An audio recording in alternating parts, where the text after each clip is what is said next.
오늘 시간에는 주기도 이름이 거룩히 여김을 받으시오며 라는 제목으로 말씀을 전하도록 하겠습니다.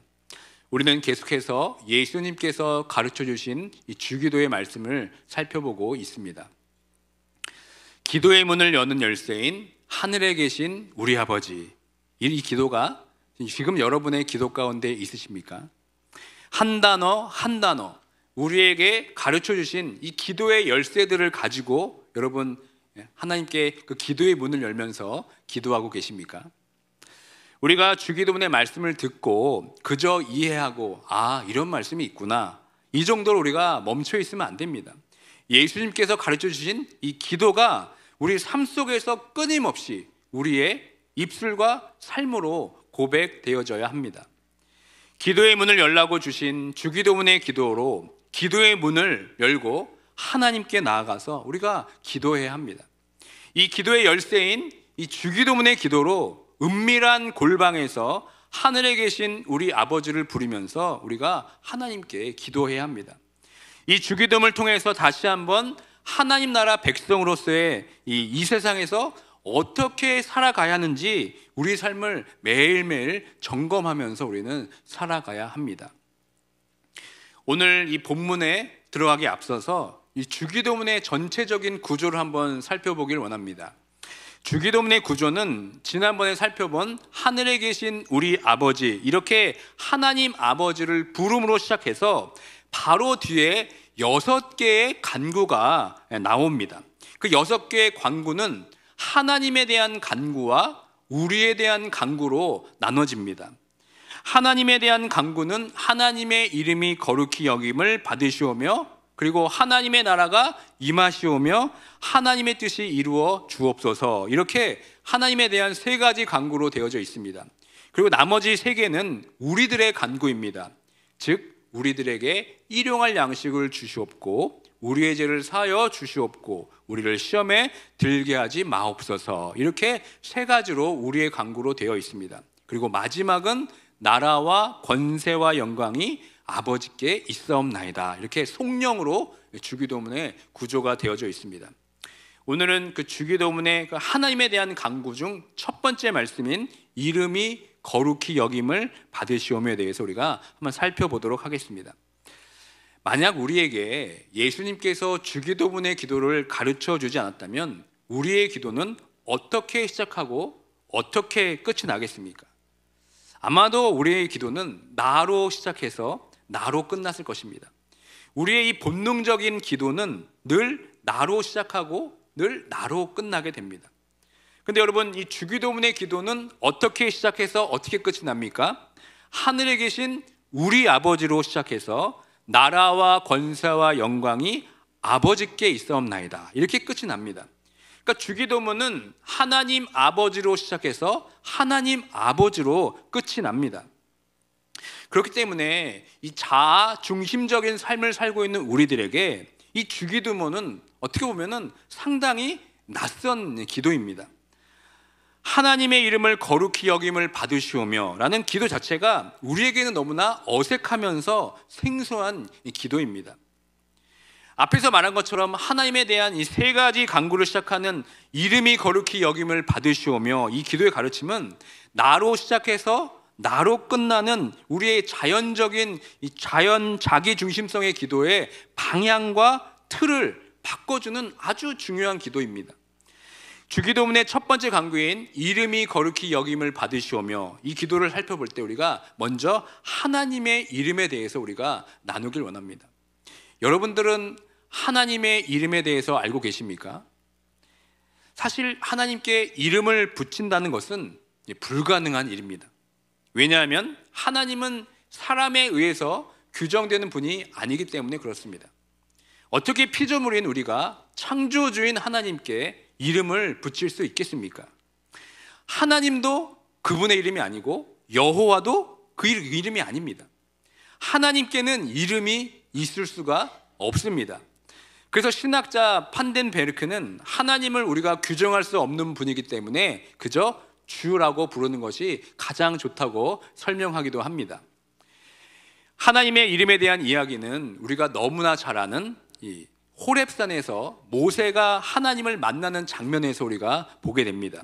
이스라엘 백성이 40년 동안 애굽에서 학대에 당하는 것을 본 하나님께서 모세를 통하여서 이스라엘을 출애굽시키다 하겠다고 말씀해 주십니다. 이때 모세가 자기를 보낸 하나님이 누구인지, 그 이름이 무엇인지 이스라엘 백성들이 물으면 하나님 제가 어떻게 대답해야 되겠습니까? 이렇게 도리어 묻습니다. 그때 하나님께서 어떻게 대답하셨습니까? 다 함께 출애굽기 3장 14절의 말씀을 읽겠습니다. 하나님이 모세에게 이르시되 나는 스스로 있는 자이니라.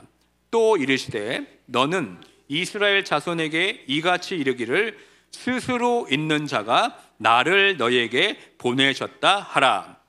사실 여기서 스스로 있는 자는 이름이 아닙니다. 이름이 아니라 하나님 자신을 모세에게 알아듣게 그저 설명한 것뿐입니다. 이 말의 뜻은 하나님은 어떠한 다른 원인이나 외부적인 조건에 의존하지 않고 스스로 처음부터 있었던 존재라고 지금 말씀하고 있는 겁니다. 오히려 그 이름이라는 것을 거부하겠다는 뜻입니다. 나는 스스로 있다는 것을 이 세상에 하나님 외에는 없다는 말과 같은 말입니다. 그래서 루터는 나는 스스로 있는 자라는 이 자신의 이름을 밝혀주신 이 본문을 이렇게 번역합니다. 나는 존재하게 될 바로 그 존재이다. 사랑하는 성도 여러분, 이 세상에 스스로 존재하는 것은 하나님 외에는 아무것도 없습니다. 이 세상의 모든 것은 외부적인 누구로부터 규정이 됩니다. 그러나 여러분, 하나님은 그렇지 않습니다. 하나님은 어떠한 다른 원인이나 외부적인 조건에 의존하지 않고 스스로 존재하면서 처음부터 있었던 분입니다. 그러므로 우리는 하나님의 이름을 알 수도 없고 하나님의 이름을 붙일 수도 없습니다. 단지 우리가 하나님의 이름을 안다는 것은 하나님께서 우리에게 행하신 그 행위만을 아는 것뿐입니다. 모세를 애굽에서 보내서 이스라엘 백성을 구해내라고 명령을 내리시고 행하신 그분의 행위가 바로 하나님의 이름입니다. 이 행위를 통해 우리는 무엇을 알 수 있습니까? 우리는 하나님의 성품을 알게 됩니다. 하나님의 그 행위를 통해서 우리는 하나님을 경험하게 됩니다. 하나님의 그 행위를 통해서 우리는 하나님의 은혜를 누리게 되는 것입니다. 이것을 종합하면 이렇게 정리할 수가 있습니다. 하나님의 이름을 안다는 것은 다른 어떤 것과 관련 없이 스스로 존재하는 구별된 인격을 가진 그 하나님을 안다는 것입니다. 이것이 바로 하나님 이름에 담긴 의미입니다. 구약시대의 하나님은 당신의 이름을 여러 가지 방식으로 이스라엘 백성들에게 알려주셨습니다. 그러나 이스라엘 백성들은 하나님을 온전히 아는데 실패했습니다. 그래서 자신의 이름을 알려주시기 위해서 우리를 위해서 누구를 보내십니까? 바로 예수 그리스도를 우리에게 보내주셨습니다. 예수님의 그 사역을 통해서 하나님의 성품과 하나님이 어떤 분이신지를 우리에게 보여주시기 위해서 예수님을 우리에게 보내신 것입니다. 요한복음 17장 6절의 말씀 함께 읽습니다. 세상 중에서 내게 주신 사람들에게 내가 아버지의 이름을 나타내었나이다. 그들은 아버지의 것이었는데 내게 주셨으며 그들은 아버지의 말씀을 지키었나이다. 또 요한복음 17장 26절의 말씀 함께 읽습니다. 내가 아버지의 이름을 그들에게 알게 하였고 또 알게 하리니 이는 나를 사랑하신 사랑이 그들 안에 있고 나도 그들 안에 있게 하려 함이니이다. 예수님은 자신을 통해서 하나님 아버지가 어떤 분인지를, 세상을 향해서 또 어떤 계획을 갖고 있는지를, 또 앞으로 어떤 일을 하실 것인지를 알려주셨습니다. 그러니까 우리는 예수님을 보면서 하나님의 이름을 알 수 있게 됐습니다. 우리는 예수님을 경험함을 통해서 하나님의 성품과 인격을 깨닫게 된 것입니다. 그런 예수님을 이 세상 사람들이 처음 봤을 때 이 사람들의 반응이 어떠했습니까? 전에는 보지 못했던 낯선 경험이었습니다. 지금까지 어떠한 사람에게서도 보지 못한 성품과 삶을 보게 되었습니다. 왜냐하면 하나님의 인격이 바로 예수 그리스도 통해서 드러났기 때문에 그렇습니다. 이것을 보면서 우리는 이 거룩이란 것이 무엇인지 우리는 유추해 볼 수 있습니다. 거룩에 해당하는 히브리어는 카도시라고 합니다. 이 뜻은 분리된 그리고 구별된 이라는 의미를 가지고 있습니다. 우리는 이 거룩이라는 용어를 우리 신앙생활하면서 참 많이 사용합니다. 그런데 사실 그 깊은 의미는 우리가 잘 알지 못하는 것 같습니다. 여러분이 생각하는 이 거룩의 정의는 무엇입니까? 대부분 사람들은 이 거룩을 윤리적이면서 또 도덕적인 개념으로 이해를 합니다. 그러나 여러분, 거룩은 그런 개념이 아닙니다. 이 거룩이란 것은 이 존재론적인 개념인 것입니다. 그러니까 거룩은 이 세상의 사물이나 사람이 아닌 하나님을 경험할 때 우리는 그 의미를 제대로 알 수 있게 됩니다. 다른 무엇도 아닌 하나님을 통해서 지금까지 이 세상에서 볼 수 없었던 것을 마주할 때 우리는 거룩이라는 단어가 떠오르게 되는 것입니다. 다른 무엇과 구별된 분리된 것을 볼 때 우리는 거룩하다, 그리고 영광되다 이렇게 표현합니다. 이사야서 6장 3절의 말씀을 함께 읽습니다. 거룩하다, 거룩하다, 거룩하다. 만군의 여호와여, 그의 영광이 온 땅에 충만하도다. 아멘. 이사야는 예루살렘 성전에서 특별한 환상을 보게 됩니다.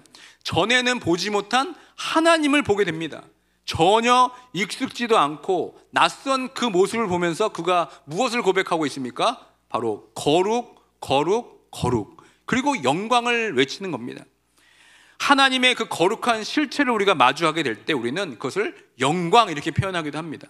다시 말해 하나님의 그 실존이 바로 영광 그 자체인 겁니다.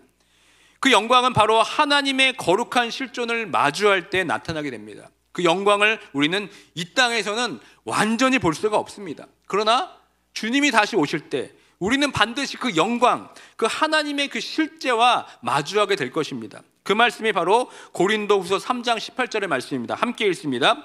우리가 다 수건을 벗은 얼굴로 거울을 보는 것 같이 주의 영광을 보매 그와 같은 형상으로 변화하여 영광에서 영광에 이르니 곧 주의 영으로 말미암느니라. 아멘. 그러니까 우리가 이 땅에 살아가면서 반드시 경험해야 할 것이 바로 하나님의 거룩과 영광입니다. 그런데 우리는 그것에 대해서 너무나 지금 무감각해져 있습니다. 그 하나님의 거룩과 영광의 신비를 무시하고 그저 하나님을 내 관념적인 수준으로 끌어내려서 하나님을 이해하려고 하고 있습니다.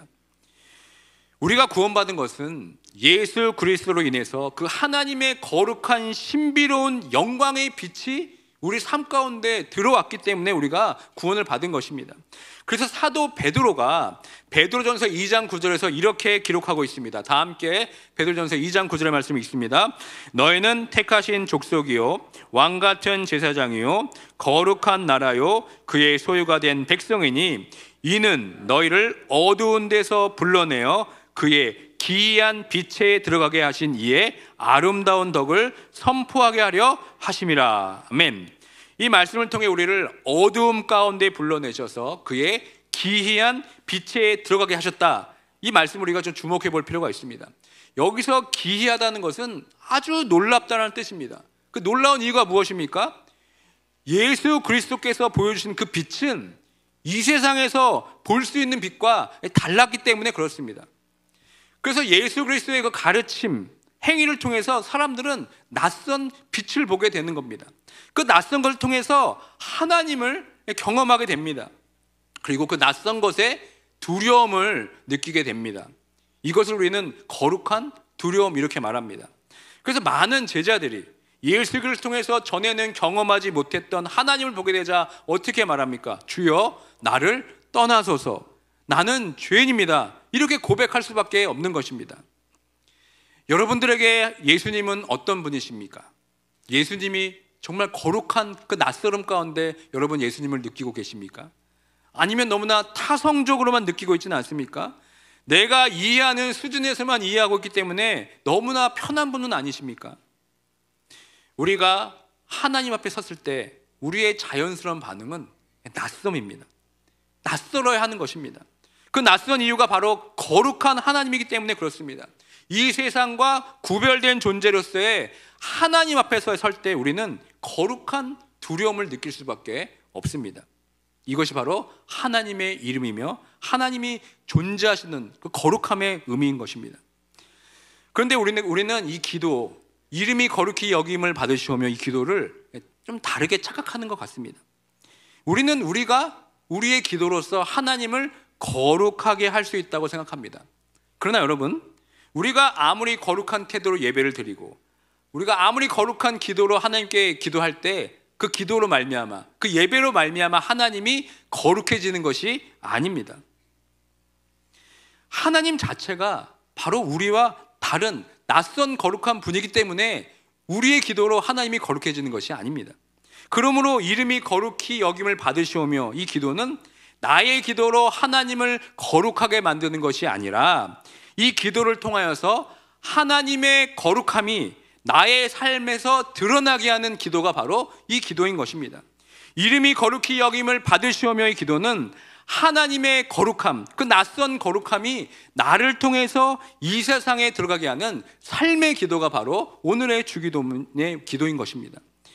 우리는 예수 그리스도를 믿음으로 인해서 거룩한 백성이 되었습니다. 이제는 우리의 삶을 통해서 하나님의 거룩이 영광되어 이 세상에 드러나야 합니다. 세상 사람들이 우리의 삶을 보면서 낯설다, 낯설게 느껴야 된다는 겁니다. 역시 그리스도인은 뭔가 다르다라는 것을 우리가 들어야 합니다. 그것이 바로 거룩한 백성의 기도이며 삶인 것입니다.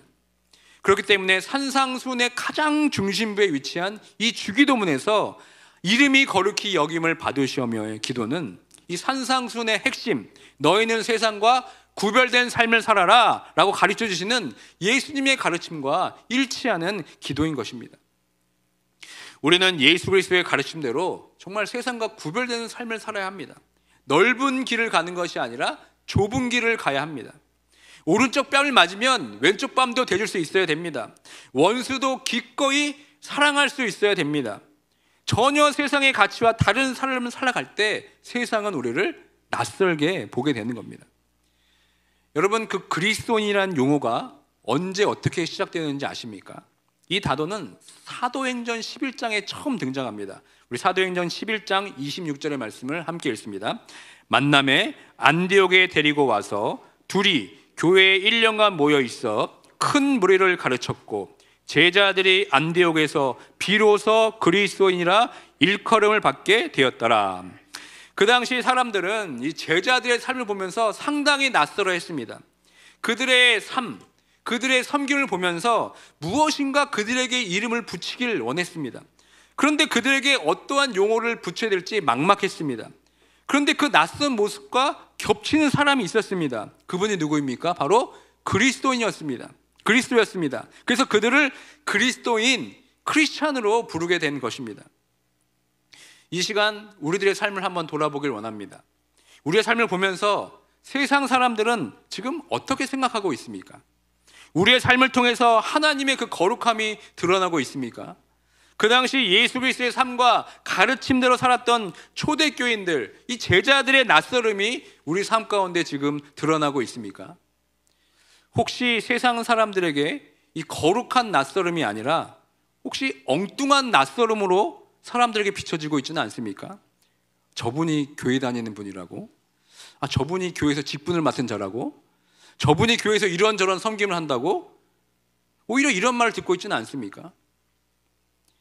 우리가 마땅히 드러내야 할 세상과 구별된 거룩한 낯설음이 아니라 오히려 세상과 동화된 엉뚱한 낯설음으로 우리가 사람들에게 비춰지고 있지는 않습니까? 이민교회를 섬기면서 이 거룩한 낯설음이 아닌 엉뚱한 낯설음을 경험할 때가 정말 많이 있습니다. 이민교회의 속사정을 들여다보면 세상은 요지경이 아니라 이 교회가 요지경이란 말이 생각날 정도로 엉뚱한 낯설음들이 참 많이 있습니다. 예를 들면 이런 것입니다. 구역 예배를 드립니다. 구역 예배를 예전에는 목사님들이 주로 많이 인도했습니다. 예배를 마치고 식사하고 교제까지 합니다. 그러고 나면 이 구역원들이 이 목사님이 빨리 가기만을 기다립니다. 처음에는 목사님께서 하루 종일 말씀을 전했으니까 피곤하니까 빨리 가서 쉬라는 줄 알았습니다. 그런데 그게 아니었습니다. 목사님이 가시고 나면 갑자기 그 구역 사람도 아닌데 3, 4, 5 바퀴벌레 모여들듯이 그 집으로 모입니다. 그리고 그때부터 아주 정성스럽게 만든 음식을 안주 삼아서 또 다른 주님을 부르면서 술판이 벌어집니다. 그 술을 먹이면서 막 교회를 씹어대기 시작합니다. 술을 먹으면서 거룩한 교회를 안주 삼아서 교회에 대한 이런저런 사역을 논하고 있습니다.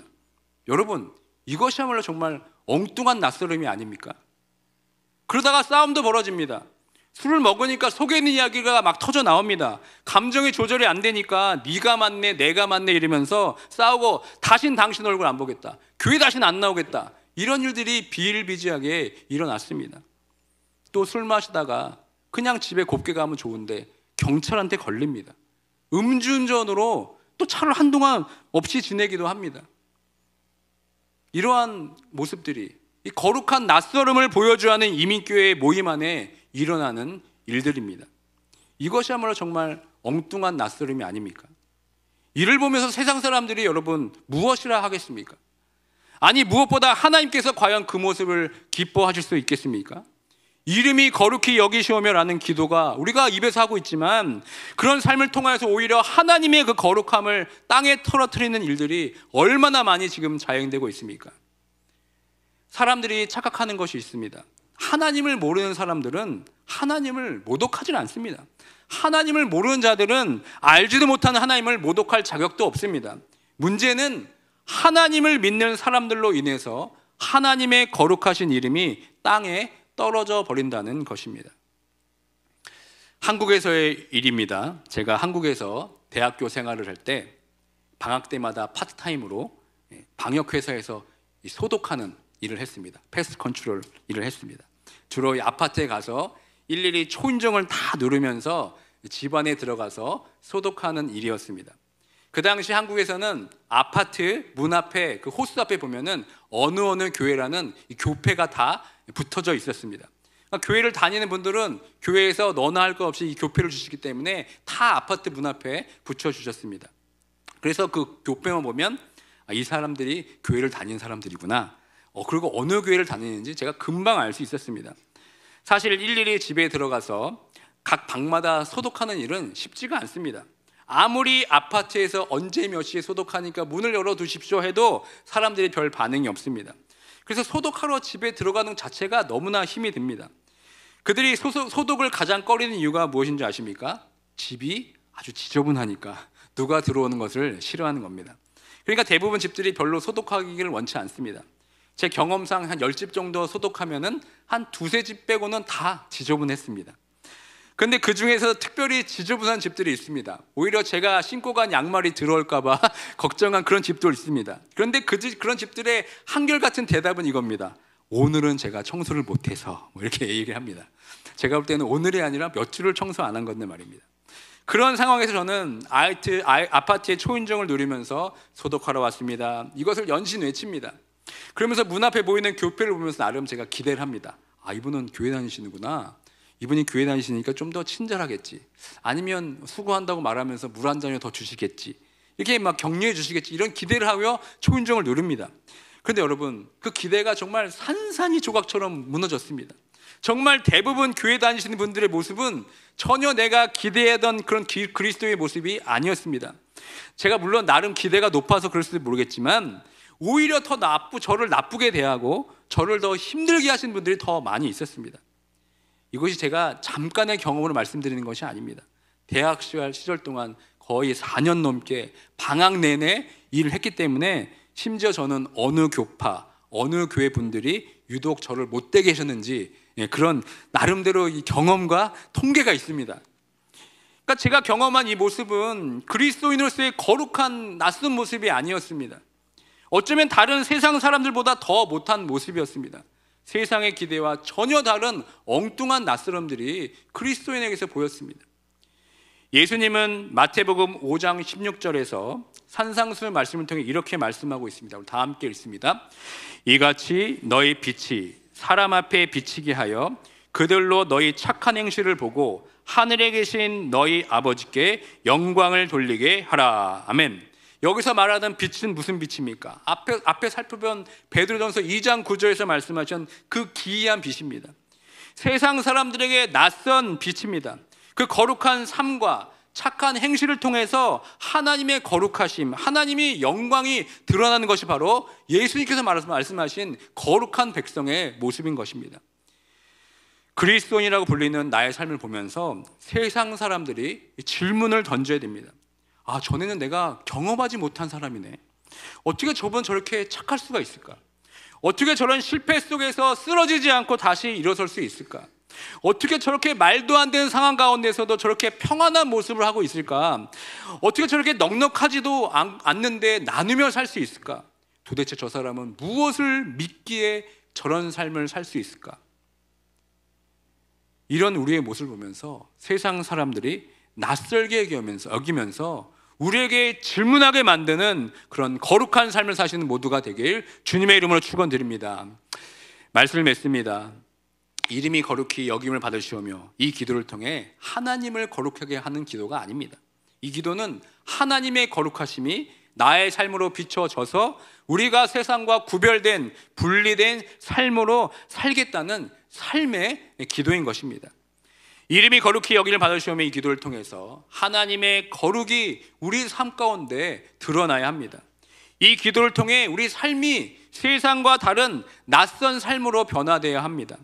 예수 그리스도의 삶, 그리고 예수 그리스도를 따르던 제자들, 그리고 수많은 신앙의 선배들의 삶에서 빛났던 그 낯설음이 우리 삶에 있기를 간구하는 기도가 바로 이름이 거룩히 여김을 받으시오며 라는 기도입니다. 이제는 이 기도가 우리의 입술의 기도가 되기 원합니다. 이제는 이 기도가 우리의 삶의 기도가 되길 원합니다.